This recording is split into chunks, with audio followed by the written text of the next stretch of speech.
welcome to another edition of Swing Thoughts. Everyone's buzzing around today because we have a, big time PGA Tour winner, golf commentator, cool guy, played on the tour, whatever. I've played golf with this guy. He's not that great on a Thursday. Are you all surrounded by your interns and your associate producers and all those people? It's Swing Thoughts. I'm golf spiritual leader, Humble Howard from the Humble and Fred Show. Tim O'Connor's there, Coach Tim. Guelph Griffins, O'ConnorGolf.ca, Feeling of Greatness author. Guy hung out with Mo Norman. How impressive is that, Damron? You didn't hang out with Mo. No, I just saw him a couple times, but I'm not cool enough to say I hung out with him. I watched him hit a ball or two. O'Connor's like Mo's buddy. That's how really cool he is. No. Two Canadian legends. It's Swing Thoughts, as I mentioned. We're excited to have Robert here. We'll introduce him officially. Welcome back to the show. Of course, we're recording on the 9th of April, Masters Friday. And Tim, our show now is on your YouTube channel, and you can also get it on Facebook. And maybe one day we'll do a Facebook Live. But great to be with you as always, Mr. O'Connor. And you too, sir. How you doing early in this golf season? Fantastic. This golf season, of course, a lot of people excited about the new TaylorMade products. This program is brought to you by TaylorMadeGolf.ca. Experience the drives every golfer wants to hit and no golfer wants to follow with the all-new Sim 2 driver only from TaylorMade. We'll tell you more about that. Of course, the Sim 2 irons are available, the unique cap-back design. All of this and more at TaylorMadeGolf.ca. And Tim, we're looking forward to looking good in Jonathan Wong Apparel. Some of the stuff Jonathan reps, these are some of the coolest names in golf. Fairway and Green, Zero Restriction, B. Dratty, Garb, and so much more. Find out more at jwapparelinc.com. All right, let's all just relax. Let's all take a cleansing breath. It's like the first tee. Everything is hopeful. Shake it out. Is there anyone more hopeful than a golfer on the first tee? It's a beautiful day. You're not over par. You're not under par. Or terrified. And just like this interview, it's going to go terribly south as soon as it begins. That's right. It's almost like this show should just be called Chaos, like golf. Our guest today, returning to the show, has had the first tee experience on the PGA Tour for several years, and on a Sunday in 2001, shot a 66 in the final round of the Verizon. I'm sorry, I was going really good there for a second. Byron Nelson, right. I was doing this from memory. The Verizon, I couldn't remember. I got the 66 right, and that's important. Robert, you're with old guys. This stuff that's happens. All right. We just lose things. You don't even know. I couldn't be quizzed on how the show started 3 minutes ago. Anyways, Damron won a playoff against another fine player, Scott Verplank. And he's here with us today, Robert Damron. Hey, buddy. How are you? I'm great. Listen, you made a face when I said he's a great golfer. He's played on the PGA Tour, but I've played golf with him. He ain't that good on a Thursday. I remember playing with you at the National. I told this story last time. And I was like, we're playing along. At the time, I was close to scratch, and you're a +7 or whatever you were. But you're just kind of dinking it around. And I'm like, you're not that good. And you said to me, we were chirping each other. I go, you're not that good for a guy on the tour.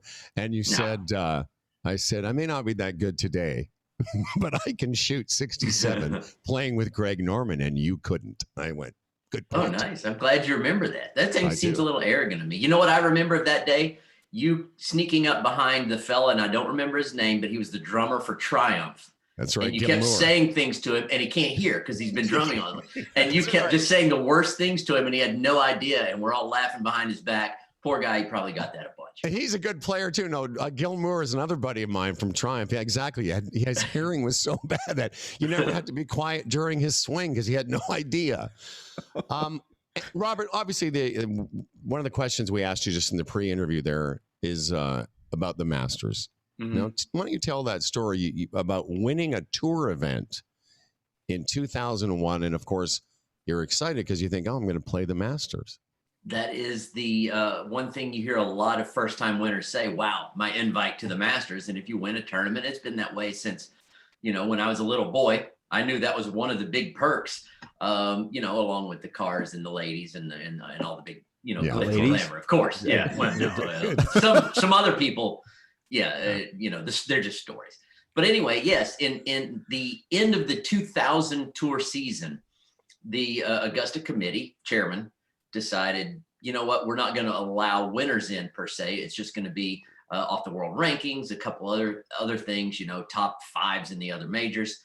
So I got swept under the rug for that Masters in 2001 for having won that year. Now, a year, maybe 2 years later, don't hold me exactly to this number, they just switched the rule back. So I think it's really the Damron rule that they. Oh, that's what you call it. That's really essentially funny. Erased me from history, from their own history books. Yes, I've been there many times. It's a special place, but I've never teed off of the first hole of the Masters. Must have been the intense lobbying effort that the Damron Corporation put on them. Had to have been. And in Augusta, they don't like being pushed. No. So I tried to get in there a little pushy, and they pushed back. I want to talk about that day you won. You had a great final round. I'm just looking here, 66. You had a great tournament, 17 under on the tour. I don't care what you say. People will say about the golf course. That's a great score. You win the tournament. How quickly did you think, God damn it, I'm not going to play in the Masters? It took a long time. I was so overwhelmed. It's really your lifelong dream as a kid is to play in the Masters, but it's to win. And in that moment, it really didn't hit me. And then, when you're finally done and you're back in the room, you're fielding phone calls and you're just on cloud nine. It really didn't strike me all that much. It just was something that later that, a lot of people are like yourself right now said, hey, you're not getting in. That sucks. And I go, well, it does suck, but I'm not going to send the trophy back. So no, exactly. It's just fine. It's just fine. Yeah, Robert, I want to go right there because, as you know, this show we talk a lot about what goes on between the ears. So you're in contention, you got a chance. How did you have thoughts of winning, and did you have to battle with staying present as they talk about? I've learned a lot actually since then. I didn't like looking at leaderboards, and at the time, because I go, if I just play my game right, then the chips will fall where they may. In hindsight, I know I didn't look at leaderboards because I wasn't that confident. I didn't want to see myself up there and then, okay, I've got a one-shot lead or whatever it is. Now, what do I need to do? I didn't want to have to go through all those things in my head because I wasn't as confident as, let's go to the top. But Tiger Woods, who watches the leaderboard intently and knows exactly what to do at all times. What I did and how I approached that day, if I don't beat Scott Verplank, who was in my group in the final day, then I can't win. So I made it just a head-to-head with Verplank. And I know we were both playing well. Neither of us made a bogey that day. Wow. And I could hear just chaos and bananas a few groups up. And that was Tiger Woods, who had played very flat and then was tearing it up. And I'm thinking, man, the last person alive that I want chasing me down or us down is Tiger Woods. So fortunately, he just ran out of golf holes before he could catch us. But it was just a match play day for me. I want to talk a little bit about the Masters and your, what the experience of playing in it, even though you haven't, you know people that have. But what is the experience? And maybe we touched on this last time, but you played on the PGA Tour in the prime of maybe one of the best golfers that will ever play the game. And just talk a little bit, just to remind everyone, you've been on the range. Again, I've seen you hit a golf ball. You're an amazing golfer. What is it like being an amazing golfer and then down there is a sound that you don't make? It's incredible. So I used to be a member at Isleworth, which is the same course Tiger was when he was in Orlando. And some days you'd hit balls. I hit balls with him quite a bit. Some days you're hitting balls and you're just talking and working on your game. And then occasionally the thought struck you that behind me might be the greatest that has ever touched a golf club ever in history. It's either him or Nicklaus, for sure. That's the two in the argument. Whoever number three is a ways behind. So it was awe-inspiring at times, but it's one of those things. I called myself a professional golfer, and Jack Nicklaus calls himself a professional golfer. Jack Nicklaus had 72 top tens in majors.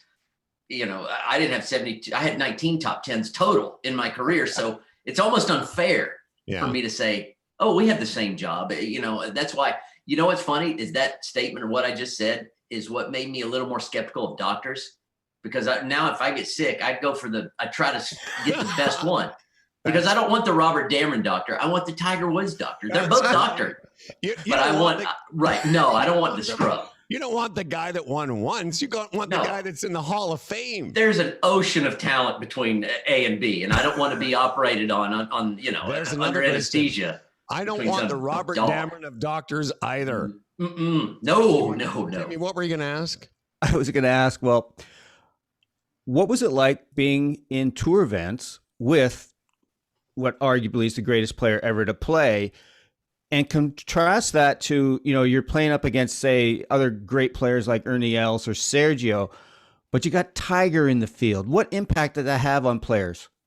Not much on me because I just was there. My goal when I got to a golf tournament is to leave this golf tournament happy with my performance. Right. It wasn't go win. If I said I'm going to go win this week, everything's clicking, and then Tiger played well, I'm going to lose. Forget it. He's just going to be that much better than me. My goal was to leave the course happy. So you're talking about an Ernie Els or a Sergio, players that aren't used to losing or having people better than them. It destroyed them. Those are the guys that really crumbled on Sundays when Tiger was in the lead, the people that you think are going to catch him. It was the Bob Mays, like in the 2000 PGA, who kind of had nothing to lose. That's right. The Grant Waits in the Canadian Open when Tiger had to hit the 6-iron from the right bunker, at Glen Abbey. Those are the guys that they're great players, but they're not supposed to hang with Tiger. So what the heck? Let's give it a shot. You make a great point about Els and a few of those guys in the early 2000s. VJ became #1 in the world during the Tiger era for a while there in 2004 or 5, which is the anomaly because everyone else kind of got out of his way. But that's an interesting point. And I've read some about those guys and what it did to their psyches because, as you say, they just weren't used to being beat. I wanted to tell you, I've been reading this book by a guy named Thomas Coyne called Paper Tiger. And for some of the older listeners, they remember George Plimpton kind of put himself in the Detroit Lions training camp back in the day, and he called it Paper Lion, about the experience of trying out for the NFL. And this was a book about the experience of taking a good amateur golfer, and what if for a year he had the best swing coach, Jim Suddy, and he had a mental performance coach and all this thing. How good could he be? And it turns out not very, because, and as he said, he got to scratch. And what I wanted to ask you, Robert, is what we can't relate to is we think, and in the book he talks about the best player the club champion, the scratch golfer, the guy with the +1 handicap, he sucks. He's like, and he goes through all the different levels of players all the way to Tiger Woods. What don't we understand about how good tour players are versus just guys that can shoot good numbers around their course? Well, handicaps aren't based on tournament conditions either. They're you playing with your buddies and you turn your score in. So let's say that a tour player, and I don't know the number, but let's just say that they're a +5 handicap and your club champion is a 0. And so in a 4-round golf tournament, they should win by 20 shots. If you put that player in an actual tour event, or God forbid, a major championship, or the players where there's incredible rough, incredible pressure, they're going to win by 50 or 60. There's not going to be a 20. It's the level of being prepared for actual tournament golf as opposed to just playing golf, and the level of being prepared to handle yourself on the hardest courses. And like you said, you take a great player, scratch, and say, okay, and even if they're 22, 23 years old, I'm going to bring in the best training, the best of everything. Are they going to improve? Sure. Are they going to get to that level? No. You have to have competed a lot as a kid. And there's just really hardly another way around it. So it's through the experience. I mean, that's a life lesson right there. It's through hard experiences that we learn. And I think that's the thing that so many people just don't understand, why even in their own club tournament, club championship, they go in and they throw up all over the shoes because they just don't have the reps in. Well, Tim, you make I think you make a good point. It goes back to what Robert was saying about looking at leaderboards. The reason Tiger Woods could be comfortable looking at a leaderboard, well, because he's been on the top of them since he was 3 years old. It's an experience that doesn't freak him out. But if you're playing in the club championship and the assistant pro tells you on the last couple holes, hey, you're close or leading, you're just going to take a dump in your pants. Yeah. You remember Jim Colbert? He was a good senior tour player. Oh, He yeah. had his collar popped and walked like this. Yeah. Kind of And that hat. thing sitting, The hat, the that thing bucket sitting hat. on his head. Yeah. The fake hair. Yeah, that underneath the bucket hat was the scary part. But anyway, I was in a college event where he spoke, and I remember this vividly. He goes, "There's players in this room left and right." And Phil Mickelson was in the room too, and he had already won on the tour. So he even said, "Phil, we're not worried about you." He goes, "There are so many of you with the ability to win on the tour, and what's going to hold most of you back is fear of the spotlight. You're scared to succeed. You have to be aware of that." And I think there's plenty of players that I've seen that I thought were world beaters that I played golf with at home or that I played in tournaments, and they got out there and they collapsed. They could run to the end of the diving board, but jumping in the pool was a different story altogether. And I think that's a big thing that holds even the top level, not the amateurs at home that didn't compete. I'm saying even the players that competed and were pretty good players as a kid, that fear of spotlight held a lot of players back. Isn't that interesting? Well, I'm not sure we were talking about Mo Norman before we came on the air. I can't remember. I was 20 minutes. We have to, don't we? Yeah. Exactly. Well, Mo talked about the comfort zone. Yes. And being in your comfort zone. And I think for whether it's for a lot of tour players as well, they're not in their comfort zone when they're in the top 5 on a Sunday. And Robert, I got to ask you, are some of them even unconsciously going, I'm okay to finish third? Mm-hmm. Sure. Of course there are. And even, I mean, there's the top of the top that aren't cool with it. You know, I'll take my third. I was glad that I was in contention, but it didn't quite work out. But I think the vast majority of tour players, if they get in the hunt and they're right there and they don't, you know, like you said, puke on their shoes and make a triple on the last hole. But if they played nicely and they finished nicely and they just got beat, they're fine with it. It's a lot of money and it's out of their control. But the Dustin Johnsons, the Brooks Koepkas, they're not okay with it. I wanted to say the sentence, even guys like you, but let's be fair for you people listening. Winning once on the PGA Tour is an amazing thing. It really is. And I'm not just blowing smoke.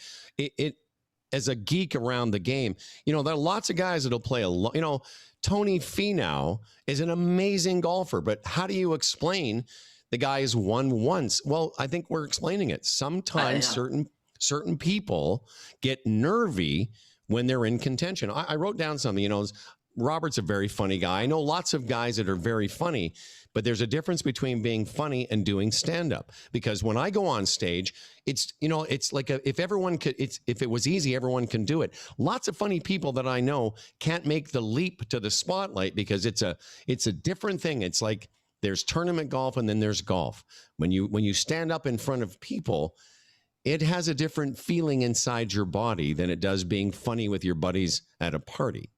And that's what I think of tour golf. Well, that's true. And stand-up comedy is a different animal than just being funny with your buddies, because if you tell one of your jokes in a flat, monotone way, it doesn't go over. It's part of an act too. No, but part of the analogy I was going to say is if anyone that does it like me has been doing it for a long time. I've got thousands of appearances. But if some guy goes, I'm just going to try it. Well, good. You go and enjoy yourself because you're going to sweat from places you didn't know you had perspiration. Exactly. And you're like, wait a second, are my shins supposed to sweat? Yeah, they are. They're fine. Let's talk a little bit about the Masters. I know you said you hadn't played in it, but you know people that have. You've covered it, I'm sure. By the way, if you're wondering where Robert is, you can hear him on PGA Tour live these days.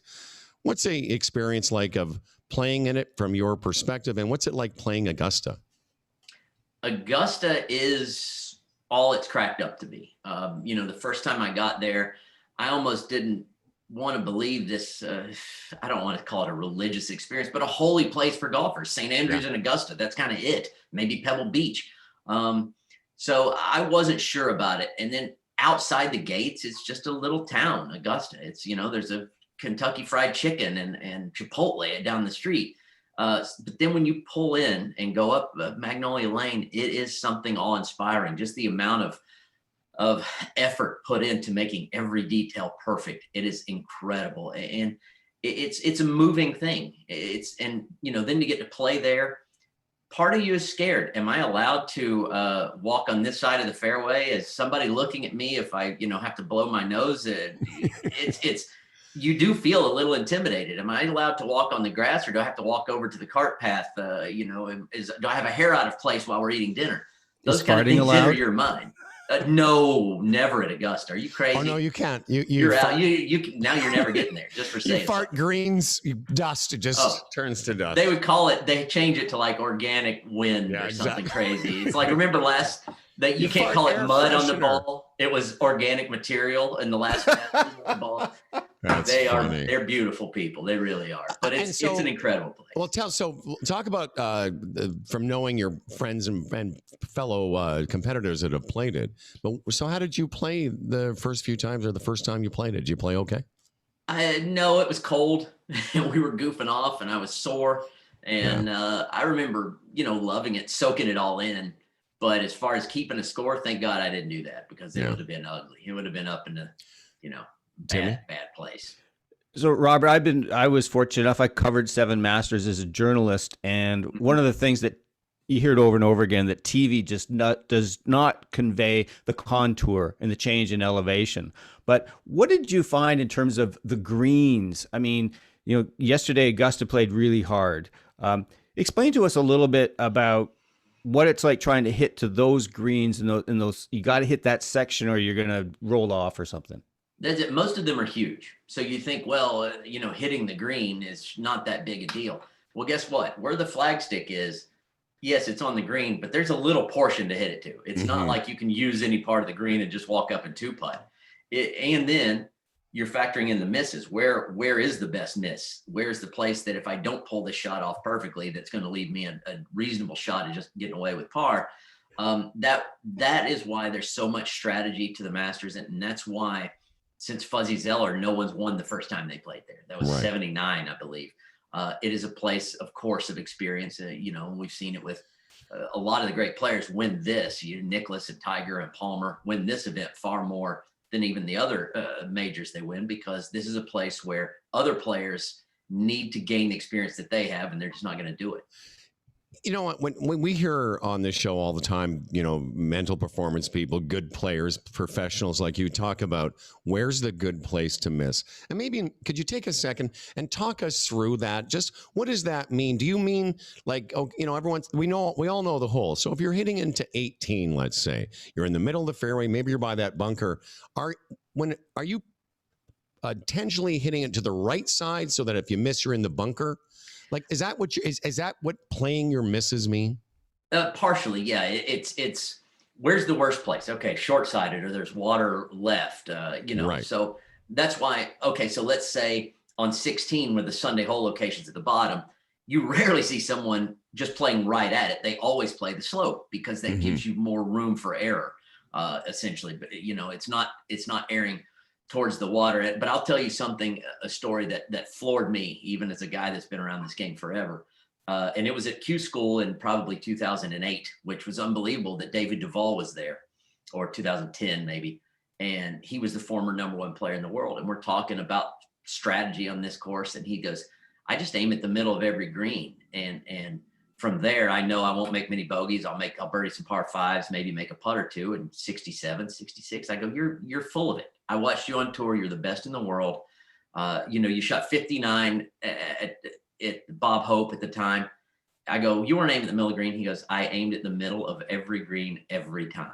And I go, it's unbelievable. So even the guy that had more control of his irons than anyone was playing very cautious. And Nick Price told me the same thing. I play aggressive, but cautiously aggressive. So the flag sticks here, I miss on the middle of the green side. That's a Scott Fawcett thing. That's a decade golf thing. He talked about Tiger being one of the most conservative iron players of all time, because he knew that Tiger just knew that you hit it to 20, 30 feet on the tough holes, 2-putt those, move on, and you don't make a lot of bogeys. Timmy? Well, I think what we're talking about strategy is course management. We talked a lot about that last year, and I know that in my own game it made a huge difference. But Robert, when you watch Tiger when he won in 2019, in terms of number 12 there, watching the rest of them rinse their shots. He hits the green. I think it was on 15. He hits it. What were you thinking as you watched Tiger plot his way around that golf course in that final round? Well, it was like a turn of a switch on 12 when everyone started hitting the water and he went way left. And I go, wow, this is Tiger's tournament. This is it. I mean, I can't believe Molinari was arguably the best player in the world at that moment, and had been for 6 or 8 months, or one of them anyway. And he wasn't going to make a mistake. This guy was like Iron Man. He had played with Tiger in the British Open and didn't make a bogey and beat him, down the stretch and just played like a machine. And he collapsed in front of Tiger at Augusta. And that was, I think, a moment where, for me, and I know for Tiger, he goes, this is mine. And he took 12 the exact way that Jack Nicklaus laid it out. Why players don't listen to Jack Nicklaus, who won there 6 times. And he says, don't go with that right pin. Why don't they listen? I mean, he's not trying. He's not in the field anymore. He doesn't care. He's not trying to beat you anymore. Why do you think that is? Is it because the tour player mentality is that I'm so good, I'm the exception, I can fire to the middle and have it cut to that flag, and then, there's that wind. Not just that, you're in control of your game if you're there on Sunday. You're playing great. So it's not just I'm a great player. I'm a great player who's also controlling myself and my golf ball really well. So why would I take a 9-iron or whatever you've got in your hand and aim 30 feet left? It just doesn't make sense. And I think that's what it is. I would say for me, I mean, obviously when Tiger was winning, it was big, one of the greatest sports comeback, all that stuff. But last year when he took the 10, and for our, the people that listen to our show, I said this at the time, the fact that he took a 10 and then played the next 6 holes 5 under or something, I said, to me, that was a great lesson for all of us. You can be the greatest player that ever played. You can have an incredible meltdown. And what do you do on the next hole? Because if Tiger Woods can get it together, the rest of us can make our triples in our club championship and continue to try, because that to me was as instructive as anything I've ever seen him do. There's 2 sides of that coin, and maybe I'm a pessimist. I probably am a pessimist. Let's just face it. Are you? But there are many times that through 27 holes, I played the back 9 or the front 9 on Friday, and know I'm going to miss the cut because I played so bad the first 27 that I shot 32 or 31 on the back because I just let it all go and stopped trying. Tiger Woods at the U.S. Open at Pebble the last time around, where Woodland won, was playing awful, and he shot something crazy on the back 9 on Sunday. I forget what, 30, 31. And people are like, that's because he's still grinding and he's still fighting and he won't give up. And Tiger is a different animal. It very well is probably that. But there's also that other time where you're just like, I don't have it. It's done. Just kind of free it from now on. And it gets a little better. I'll give you that. But on when you're Tiger Woods in the Masters, it's not, to be fair, it's not us or you playing in front of nobody. It's the entire world watched him make double digits. I'm not doubting you. I'm just being you're the plaintiff and defendant. I'm just throwing another option out there. All right. I think you are doubting me. No, that's fine. My take on that is that golfers identify. I got to think that even if you're a tour player, multiple winner on the tour, I got to think that sometimes there's like this identity. You talked about the last time about this sense of arrogance. I remember that was very cool about, hey, I earned my way out here. I can hit shots. I have this degree of arrogance. So to me, what I connect to that is identification. Hey, I'm this player. I'm supposed to win. I'm not supposed to bogey my way in. You're a tour player. I'd like to ask you, in terms of that identification, how will I be judged? How will the media talk to me? Does that factor in? A little. I think your identification, you start off as a rookie without much experience. And for me, I was confident. I knew that I had earned my place there. I knew that I'd worked so hard and done all this for my whole life, that I was supposed to be there. And of course you're nervous when you first start seeing your name on the leaderboard, but it's cool and it's great. So the way later on you kind of identify yourself, or I don't even want to say identify yourself, but your fears that you're having on the back 9 on Sunday are from what you've done in the past. Yeah. Wow. The last 4 times I was on the leaderboard, I bogeyed a couple holes finishing, and it's almost, you create habits. Mm-hmm. And you can do one of two things. You can either say, wow, I messed up those last few times, but mentally I know what I did, so I won't do that again. Or you can get the woe is me. This is just how I do it. I suck. Yeah. There's a lot of, that mentality separates a lot of good players from great players. Well, you have I was going to say an advantage. I mean, you were a very good player early on, like a lot of tour players, but you also grew up around, Bay Hill. Robert's father's a good player. I played with your dad, your brother, Patrick, a great player. In fact, at the time, I got paired up with him once at the shootout there, and I was like, Robert's pretty good, but this Patrick kid's amazing. Yeah. And you were around a lot of good players, so it's not like for the rest of us, we're just all sort of living vicariously through our little silly games and then watching you on TV. But is it become like you're all of a sudden you're playing well in a tournament, and all of a sudden there's the cameras. You know if you're, even without seeing the leaderboard, don't you get a sense that all of a sudden there's more attention on you? Yeah, but you want it. I wasn't on the range as a little boy dreaming of nobody watching me hit a golf shot. I was dreaming of cameras and all that and trophies and spotlights. It didn't bother me really. I kind of wanted it. It bugged me when I wasn't on, kind of more of that. So that was why I could take what I would call mediocre skill and make a long career out of it. So that was part of it, part of the puzzle that put me together. And there's players that I thought were just way better than me that didn't do as well as I did for that very reason. So, I wanted it. I went on TV after my playing career. I never shied away from the front of the lens. I just felt comfortable. It wasn't. Buddy, you're on the award-winning podcast, Swing Thoughts, for God's sake. Look at you. Oh, I told you earlier, I'm desperately clinging to relevancy. Any little nugget I can get my hands on just to get my mug in front of a camera. I know when you first came on this Zoom call, I could tell you were breathing just to try and center yourself, get the butterflies information. We know. But that's right. What's really interesting to me about what we're talking about here is that for most of us mere mortals, as amateur golfers, and in other parts of our lives, is that please, dear God, may I not, as we say, throw up all of myself and embarrass myself. That's a 180 from what you're talking about in terms of bring it on, bring the cameras, bring the attention. This is my house. I'm here to play. I'm here to contend. That's the mindset that all elite performers and everything, that they take that. Let me at it. This is what I've been preparing for my whole life. And it's a mindset that's really difficult for people to get their heads around, is that's what it takes to succeed. It's taking the risk of putting yourself out there, like being a stand-up comic. Well, I was going to say, Tim, I think that's a great point. Before Robert, I think that's a great point because most amateurs listening, we're the opposite. It's like most amateur golfers play from a position of fear, as in I hope I don't make a mistake, and I hope I don't make a mistake. Whereas a good player goes, I'm 3 under. How do I get to 6 under? Well, and we've talked about this on the show. If I'm under par too deep into a round, I start to notice it. I start to get a little bit excited. It raises my sort of arousal level they talk about in sports psychology. And I know from having done that a bunch of times that there's a point where I'm not comfortable beyond a certain level. Whereas what you're talking about, Robert, is that swagger that I want this. This is why I've been hitting balls on the range, next to who's on the range there. Len Matisse was on the range at Bay Hill, and Scott Hoke, probably. Oh, Scott Hoke, all these guys. There you go.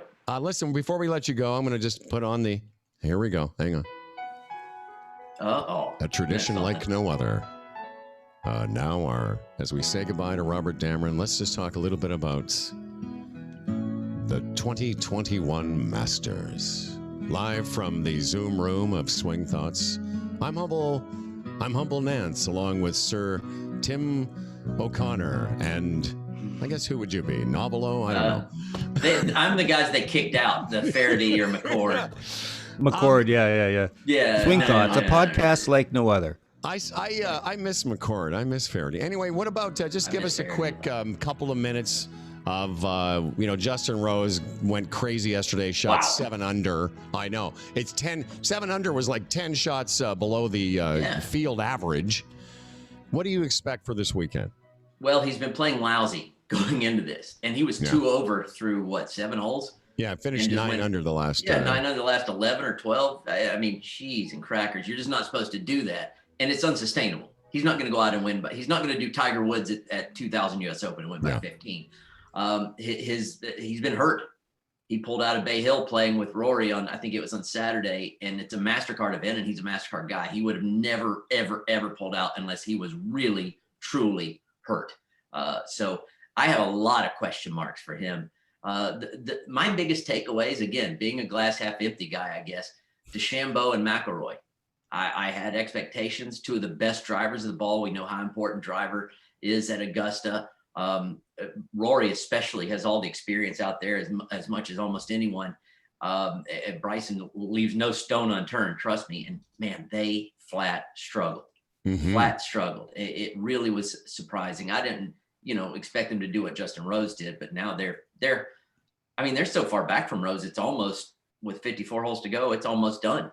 It's the old saying, you can't win on Thursday, but you can sure as hell lose. And they may have lost. So going forward, Matsuyama's been playing great.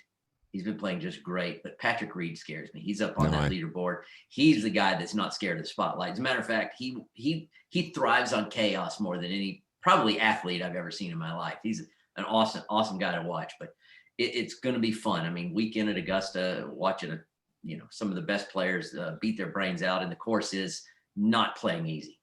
So if you had to pick a guy outside of what you've mentioned, Matsuyama, I don't give Justin Rose much of a chance, although he is, right now I'm looking at. You can't count him out. But. No, because really, if he could shoot, a couple under for the next 3 rounds, he'd be probably there or thereabout. That's around 13, 14. But Justin Thomas, Jordan Spieth, just a couple of thoughts about those guys. So Spieth, somebody asked me, should I bet on Spieth just a few days ago? And we know he loves Augusta. We know he's playing great. He finally just won, and he's been building up to his next win for a while. He's been getting better. I was 50-50 whether he just rides it into Augusta or he has that little, even though it's Augusta, that little letdown. It's been so long since he won. I still like his chances. I think he'll be around somewhere up on the leaderboard Sunday. Justin Thomas is maybe. I mean, we're not supposed to have favorites. Do we have favorites? Yeah, Justin's he's maybe my favorite golfer. And I'll tell you why. His attitude of, I don't want to just beat you. I want you to be so embarrassed that you quit the game and never come back to the golf course. Is something that's just awesome to me. You talked about that last time in terms of difference between like really great players and excellent players. And I don't know if that's right, but Justin Thomas hates to lose. Hates it. Absolutely. I'm stealing that. I don't want to just beat you. I want to beat you bad enough that you quit the game. Right. Yep. You sell your clubs on eBay. You sell your clubs. You say, this isn't for me. Yeah. Pull that out in the net match play at Glencairn. I might. Here's the thing. I've got the parking spot now. I'm just going to put my name on it in a magic marker forever. Right. Forever. Damron, it was great seeing you. Thanks for responding so quickly. And I, as I said this last time, this won't be the last time we ask you, because if you need to cling to relevance, this is the place to do it. Oh, the last knot on that rope sliding down to oblivion. That's right. Yeah, when you do the Humble and Tim show, you're just about done. Right. Okay. Well, listen, we'll look for you on PGA Tour Live. I follow Robert, and you should too. At I think it's at Robert Damron on Robert D. Twitter. Damron. Okay. Yeah, and it's got that blue check mark thing. I'm going to wish you all the best, young man. Thanks, and stay safe and well, and hope everything. We'll talk to you soon, I promise. In fact, we're going to follow up in the next month or two and get you back on maybe during the next major. Be awesome. I'll be somewhere to be found, I hope. Thanks, Robert. Appreciate it. That would be man. good. Thanks, Just, man. Cheers. Let yourself Absolutely. out there. Thanks, Robert Damron. There he is. Hang on, I got applause here. Here we go. There we go.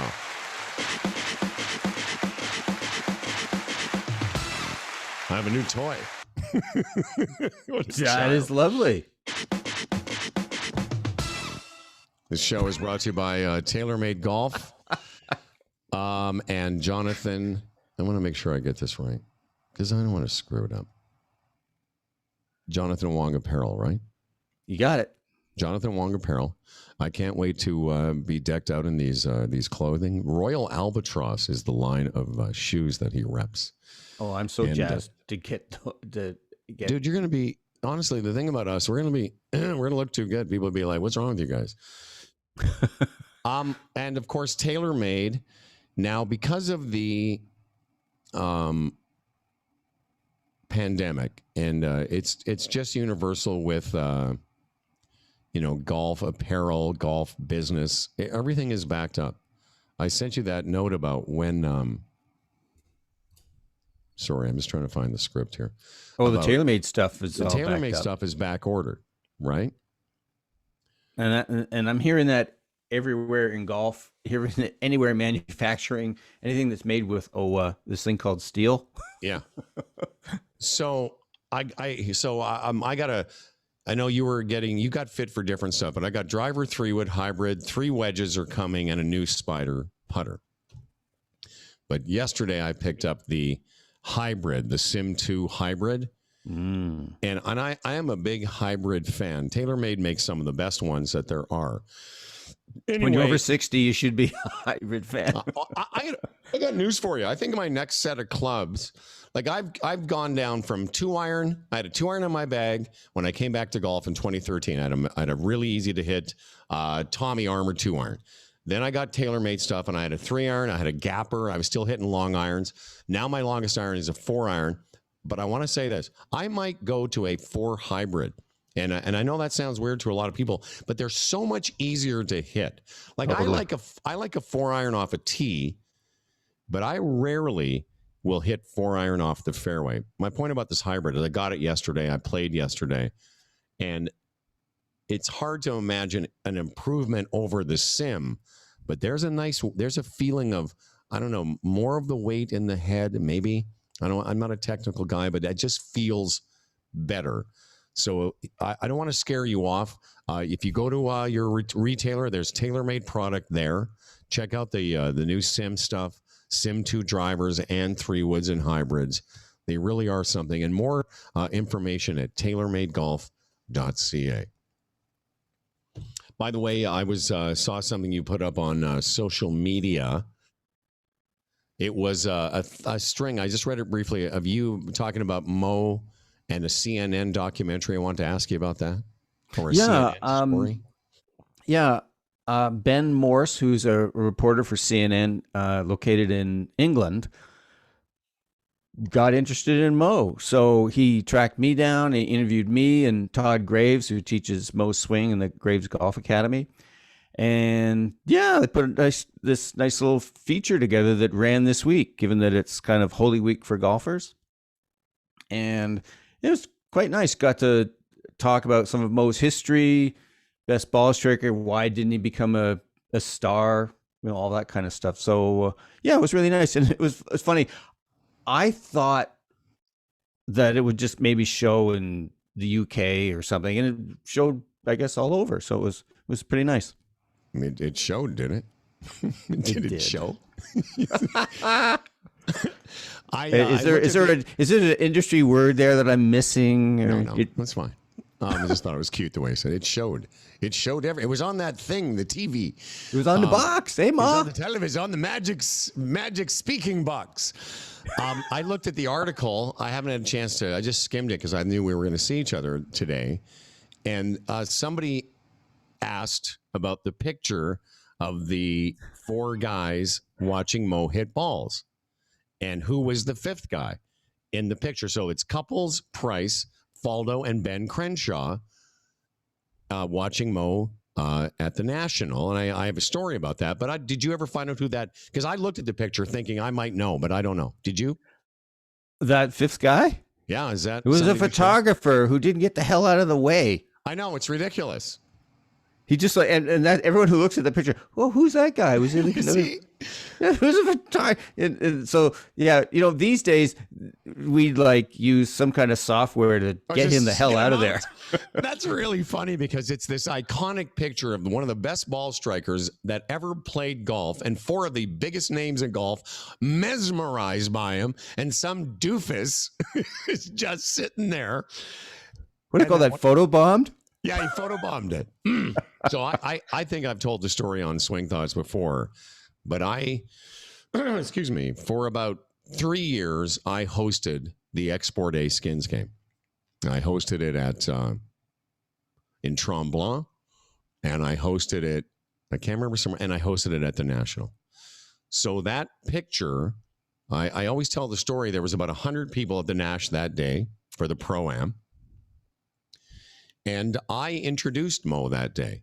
And I think I told the story because I was working for the same people that had hired those 4 professionals. I had the same schedule. So I looked at our schedule and said, okay, Pro-Am in the morning, I could see where couples was going to be and price, etc. And then afternoon, they were not required anymore. They were able to go back to their hotels. And it just said, 4 o'clock, Mo Norman clinic. So I had the microphone. I welcome everyone on behalf of the sponsors. Ladies and gentlemen, here's Mo Norman. And there was a grandstand set up on the range. So what you don't see in that picture is behind Mo is just a small grandstand.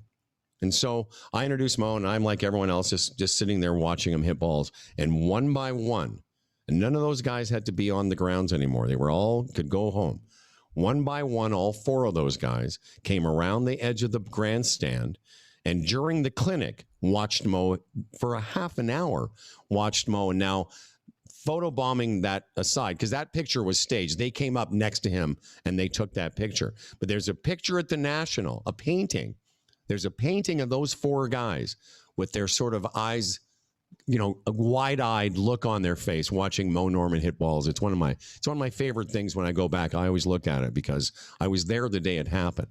And, wow. And I'll tell you, they'll finish the story by saying the guy who was the most interested, and this is 1995, Nick Faldo, was just mesmerized. Because, Faldo's the sort of most technical guy of that group. And he was just, I'm sure he's seen it before, but it was like watching a kid watch Santa Claus, It was pretty cool.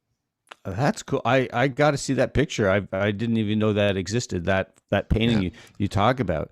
But yeah, it's pretty cool. That, for people who, I'm sure there's many of our listeners who maybe have heard of this guy, Mo Norman, maybe some haven't. But the thing that people don't understand is that among golfers at the top level around the world, Mo is an absolute legend, not just for his eccentric personality and, of course, all the stories, some of which may actually be true. That's right. But his ball striking ability was just unbelievable. And it speaks to every Tuesday at the Canadian Open at the Abbey, there was this little routine. And Mo would sidle up to the ropes there, and some pro would see him, invite him in, and Mo goes, "Oh, I'm only wearing street shoes." "Oh, come on, Mo." That's and right. And they'd say, "Hits these," and he'd do the whole thing, take the club out and go, matchsticks, too light, can't hit them. And then Mo would hit, and there would just be this horseshoe that would form around Mo, and he would just dazzle these players with his clinic. And I never saw it, unfortunately, but people who did said that it was really something to behold. I imagine. Well, I've heard Paul Azinger talk about, being a kid coming up to the Canadian Open and seeing, Mo Norman for the first time and just being absolutely gobsmacked. But I'll tell you, in his later years, I would say at least once a summer, from about 1990 to, into the 90s, I would just be there someday and Mo would show up.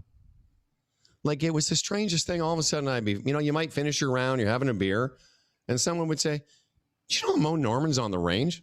I'd be like, "What?" And I would, honestly, I would say it happened 3 or 4 times in my memory where he just happened to be, maybe he was there to see, for a while, our friend, the late Ken, is it Tarling? Ben Kern. No, not Ben. Ken Tarling started practicing at the National. Oh, okay. Remember Ken had the glass eye? Yep. A very fine player. Ken Trowbridge. Ken Trowbridge, sorry. Yeah. Ken Trowbridge. So Ken was hanging around, and I got to know him. Of course, I didn't remember his last name because I'm 100. But Ken Trowbridge started hanging around the National to get ready to go back to competitive golf. And I think Mo, somehow, maybe they were buddies. But Mo would show up, and there might be 30 of us. And I thought to myself, how is this happening? How am I allowed to see this? Because you more than I would know, when you see it up close, it's almost so odd compared to your normal guy. Compared to your normal guy hitting balls, you're like, I don't even know what I'm seeing. Well, that speaks to your reference to the Thomas Coyne book about, you think of like the best player at your club, the club champion scratch, they're shit. So you're talking about great ball strikers on the PGA Tour. You're talking Mo Norman. You're talking a guy who is universally acclaimed to be in the same league with Ben Hogan, Lee Trevino, George Knudsen. The big four, the what do they call, Mount Rushmore. Exactly. That's a different level of ball striking. So to be able to have seen it is an amazing thing. But I got to tell my favorite Mo Norman story, which happened at the Nash. And so in 1995, my biography of Mo, The Feeling of Greatness, came out. And the next year, Ben Kern, I was doing some work with him. He was the director of golf at the Nash. And he tells me this story. And he was giving lessons to Mickey Rooney. And Mickey Rooney at the time was doing some kind of dinner theater thing in the Toronto area. Yeah. And Mickey was an aspiring golfer. And Ben said that Mickey Rooney didn't have a very good swing. It was not very good at all. But like a lot of golfers, had this great finish. You know, he could just kind of pull it together and finish with the club behind himself and all this stuff. Yeah. And Ben is giving this lesson to Mickey Rooney. And they're talking away, and suddenly they both hear something. And it's like, what am I hearing? What am I hearing? And then Ben notices that Mickey Rooney has like this disgusted look on his face. And Ben turns around and he sees Mo walking towards them. And Mo is saying something, then finally, and he doesn't know what it is, and he finally hears it. And Mo's going, artificial swings for artificial folks, artificial swings for artificial folks. And so Ben just hot foots it to Mo. They go face to face. And Ben goes, Mo, stop it right now. You have to respect Mr. Rooney or leave. That's funny, man. Mo turns right around and doubles his volume, walking to his car, artificial swings for artificial folks. Unbelievable. And so Ben tells me this story, and I think that's my favorite Mo story. You know, a reason I'll get into in a second, but I said to Ben, why didn't you tell me that before? He says, because I thought you might put it in your book. So I saved it for the second edition. But anyways, just to summarize this, what I love about that story, it talks about how Mo, like golf for Mo, was almost a spiritual experience. It wasn't just hitting a ball, being known as the best ball striker who ever lived. Yeah, he liked it. But a guy like Mickey Rooney, to him, didn't have integrity. Like he kind of like, he was trying to do this golf thing, but he would like fake it. And that is the reason that it sort of hit Mo sort of in his solar plexus. And so I thought that I love that story because it's damn funny.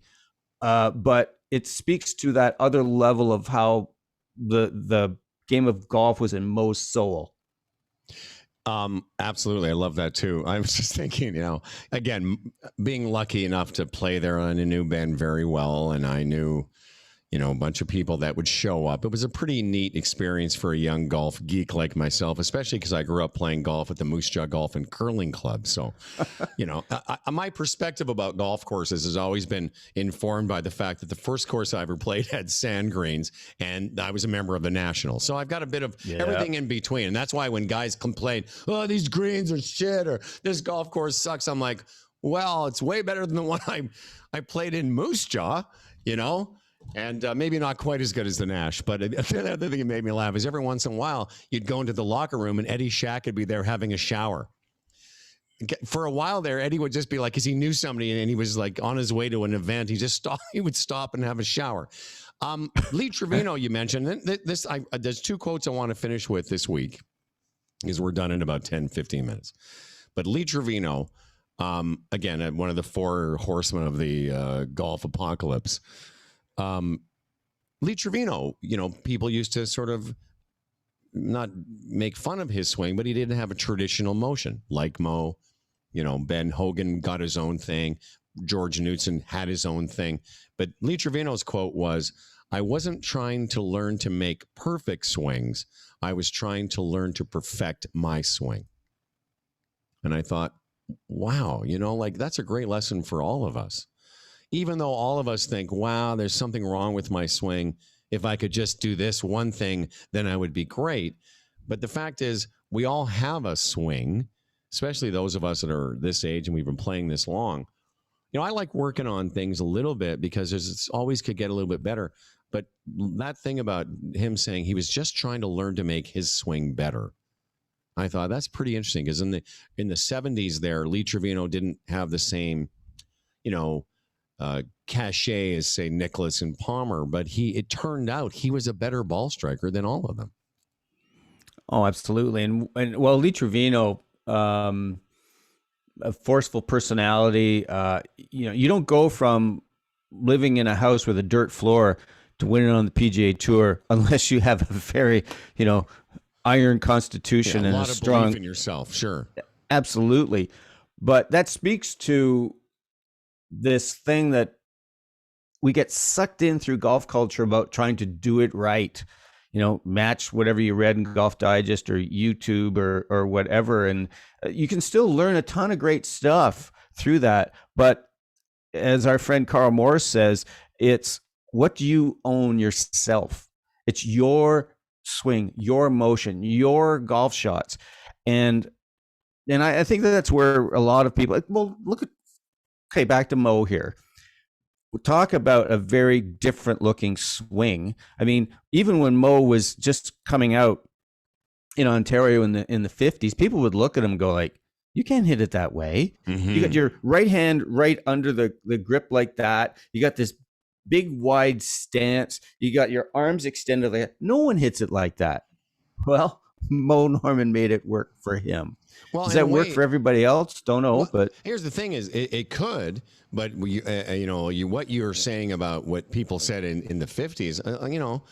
What is the big story early in the week at the Masters? It's Bryson DeChambeau doing these speed drills and trying to get better this way. People inherently, culturally, personally are averse to change. It's why you do what you do. We're fearful of things that are different. This is what, a lot of problems in life are. And so there's a fascination around Bryson DeChambeau. A lot of it complimentary, but a lot of it is just a bit like, what's he doing? Why is he wrecking our game? Why doesn't he look like everyone else? Well, it comes right back to what we're talking about with Robert Damron about taking the risk to do things a bit differently, to put yourself out there. Because why do so many people hang back in their lives? Because they don't want to be judged. Yeah. How will I compare? How will I be evaluated? And oh my gosh, that is such a powerful thing.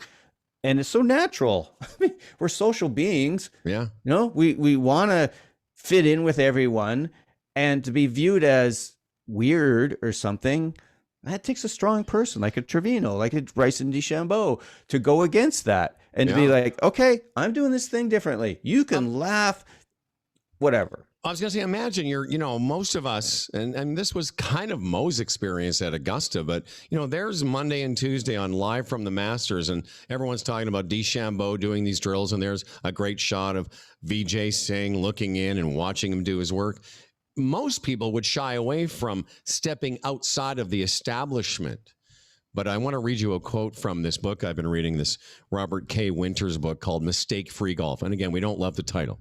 But when you get into the book, you'll see what he's talking about. But a lot of it is just very, it's just interesting. It could be, I'm going to read you something that could describe anything. It just happens to be about golf. But he says, when you start to care more about what others are thinking about you than what you think about you, your misdirected mind can only lead to trouble. So let's take it down to the macro level of you're on the first tee at your club championship. All these things that you're thinking about what others are thinking and what others might be doing. It's your misdirected mind. It's mindfulness brings you back, as Mr. O'Connor famously says, into your body. Your body is on that first tee. It's you and your golf game. And what Robert was talking about is tour players are very narcissistic and self-absorbed in their bubble. And most of us we care more about what others think of us. That's why the first tee is so whatever for a lot of people, because intimidating because you're caring if your buddies see you hit a bad one. You know, it's like my buddy Marty Chuck, our friend from Tour Striker Golf in Phoenix, said to me, he said, if you want to be a good tour player, you've got to remind yourself that you've hit bad shots before and just rip at it. Doesn't because and it's true, because a lot of times we hit shots carefully so that we don't get in trouble. But you and I are decent players. We've been in trouble before. We've chipped out of the trees and then got on in 3 and made a par. You know what I mean? Like we just play in such a world of fear of failure. But the true joy, I think, comes from getting rid of some or as much as you can. Exactly. And the irony of it is that the drama is all in our own heads. Yeah. Most people don't give a crap about how you play or what you look like. It's your own drama. And you know, that's just the way our egos work. They're geared to this negative bias because our brain exists to keep us alive. So it's going to go to those negative places. But that doesn't, that served us when we were like mouth breathing knuckle draggers. And there's some people still like that. Yeah, I know. But it doesn't serve us in April 2021. Yeah. But so it's to get, so again, comes back to that old thing we talk about ad infinitum, awareness. Oh, right now I find myself thinking about what that guy thinks or what someone thinks. And you know what? Doesn't fucking matter. Mm-hmm. It's just, I'm going to play my game. What do I need to do? I could just maybe breathe, come back to my body, whatever, hit my shot. And if they're going to laugh, let them laugh. That's right. And the fact that we've all, I'm going to read you the last quote I've saved from this. I call him Dust Zen Johnson. And here's why. He says, it would be better if I actually had this in front of me. Hang on a second. But, a lot of people, I saw a great thing on Dustin Johnson that Wayne Gretzky, his father-in-law, had talked about Dustin learning from Gretzky a little bit about how his career changed once he became involved in the Gretzky family and had somebody who had been at the height of his sport in hockey giving him some advice. But here's what I love about Dustin. He said, "I hit bad." This is the last thing I want to say, and then I want your comments on this. He says, "I hit bad shots every day. Every day I hit bad shots. So why would I get mad at one? That'd be stupid." And I know it seems simple, but I thought, that is some righteous golf wisdom from Dust Zen Johnson.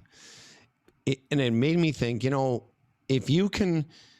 The more equanimity you can have around your bad shots, and there's something about early in the golf season when we're all just so happy to be outside and grateful that golf didn't get locked down.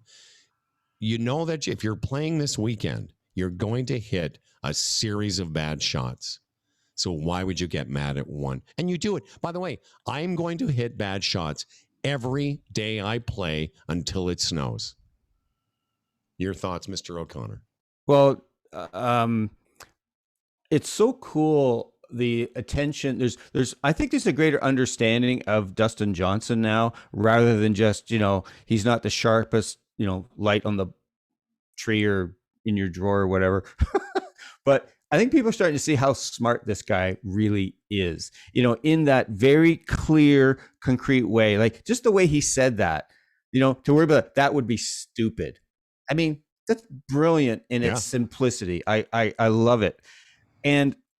But again, it's that ability, like he does his identification, how he sees himself. It doesn't rise and fall with every shot, for gosh sakes. Yeah. And, but I want to make this connection is maybe not as concrete as I might like it, but I'm playing yesterday. I'm playing with 3 guys never met before. I'm on the 14th tee at Blue Springs, and I'm getting tired. I'm actually old guy hurting left hip thing.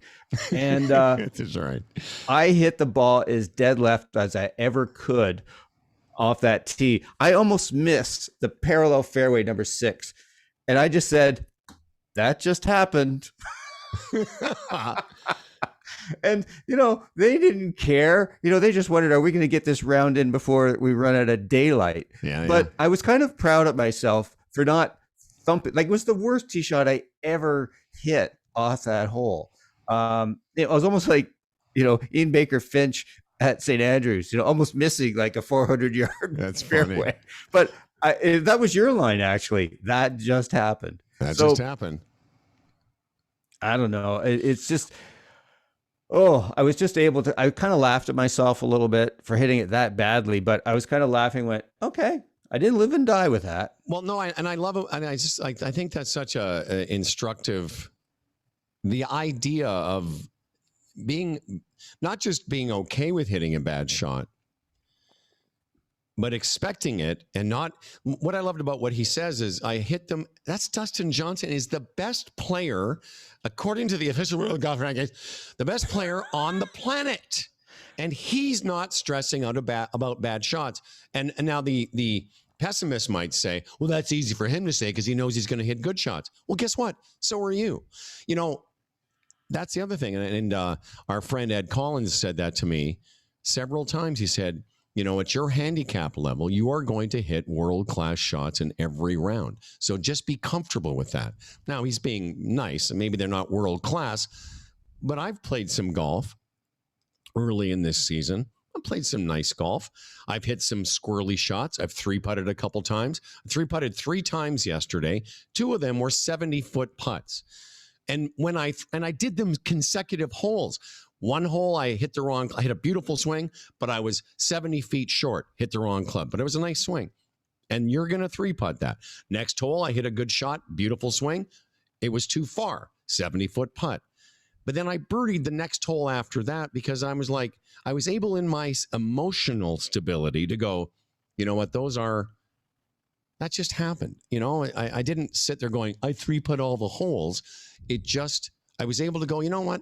They were good shots. They were the wrong club. I was out of position, and it just didn't work out. But then I birdied the next hole, and I just kept on playing because that shit's going to happen in every round. When you and I played a couple years ago, and I remember I was just distraught. We were playing on a men's night, and I'm so mad that I couldn't stop 3-putting. But you know what? I'm going to 3-putt in some rounds of golf. It just happens.